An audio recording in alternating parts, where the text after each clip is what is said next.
ओम नमो भगवते वासुदेवाय। देव ऋषि नारद के जन्म की कहानी आज बहुत ही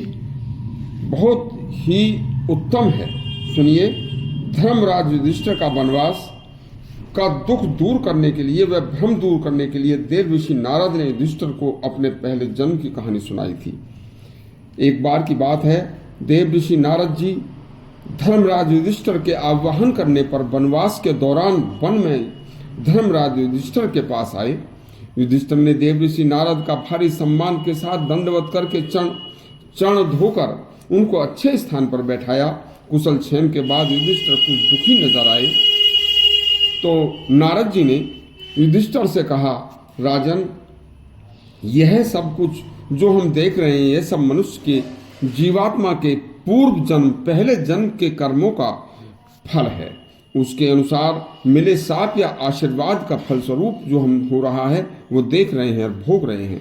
जैसा हम पहले जन्म में करके आए हैं वैसा आज इसका फल भोग रहे हैं। जैसा आज वर्तमान में करेंगे उसका फल अगले जन्म में भोगेंगे। अब तुम्हें मैं अपने पहले जन्म में महाकल्प में मैं कौन था सुनिए। मैं एक गंधर्व था, इसकी कथा सुनाता हूँ। उस गंधर्व वाले जन्म में मेरा नाम उपवहरण था और गंधर्वों में मेरा बड़ा सम्मान था। उस जन्म में मेरी सुंदरता, सुकुमारता, मधुरता, लावण्यता अभूतपूर्व थी। मेरे शरीर से सुंदर सी सुगंध निकला करती थी और मैं देखने में बहुत ही अच्छा लगता था। स्त्रियां मेरी तरफ बहुत आकर्षित होकर मुझसे बहुत प्रेम करती थीं। बस मैं इसी कारण बस सब कुछ भूलकर अति प्रमादी व विलासी हो गया था। एक बार देवताओं ने एक बड़े ज्ञान समारोह का आयोजन किया।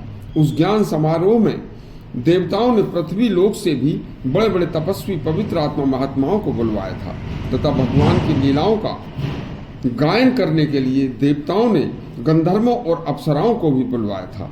मैं जानता था कि यहाँ संतों का और देवताओं का समाज है तो यहाँ केवल भगवान की लीलाओं का ही गायन होगा। फिर भी मैं स्त्रियों के साथ विषय शक्ति में डूबा हुआ उन्मत्त होकर वहां पहुंचा तो देवताओं ने मेरे व्यवहार को देखकर अपना अनादर समझा और उन्होंने मुझे शाप दे दिया कि गंधर्व उपवहरण, तुम्हारी समस्त सौंदर्य संपत्ति अभी नष्ट हो जाए तथा तुम शीघ्र ही शूद्र हो जाओ। बस देखो, देवों के उस शाप से मैं अगले जन्म में एक दासी का पुत्र हुआ, किंतु मैंने उस दासी पुत्र वाले जीवन में अपने पहले जन्म के शाप को याद करके साधु संतों महात्माओं की व दुखी मनुष्यों की भारी सेवा शुरूसा की तथा तपस्वी ज्ञानी महात्माओं विद्वान ब्राह्मणों का सत्संग किया और जितनी भी मुझसे हो सकी मैंने पूर्ण निष्ठा भाव से पवित्र हृदय और मनवाणी से कर्म से भगवान की भक्ति की। मैं हर समय सोते जागते कुछ भी कार्य करते हुए सदा भगवान के ध्यान में लगा रहता था। बस उस कर्म के प्रभाव से मेरे पहले जन्म के पाप धुल गए और मैं भगवान की भक्ति के प्रभाव से दूर से जन्म ब्रह्मा जी का पुत्र हुआ। हे राजन, संतों व देवताओं की अवहेलना से मैं कमजोर व गरीब दासी का पुत्र हुआ तथा दासी पुत्र व गरीब होकर भी मैंने संतों महात्माओं की सेवा व हर समय भगवान की भक्ति से अपने अगले जन्म में मुझे ब्रह्मा जी के पुत्र होने का सौभाग्य मिला।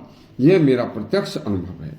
तो हे राजन, आप भी धर्म पर अडिग रहो। मनुष्य हर सुख में अच्छा होगा, तुम्हारा हर सूरत में अच्छा होगा भविष्य। आपको यदि नारद जी की कथा अच्छी लगी हो तो हमारा चैनल सब्सक्राइब करें, घंटी दबाएं। धन्यवाद।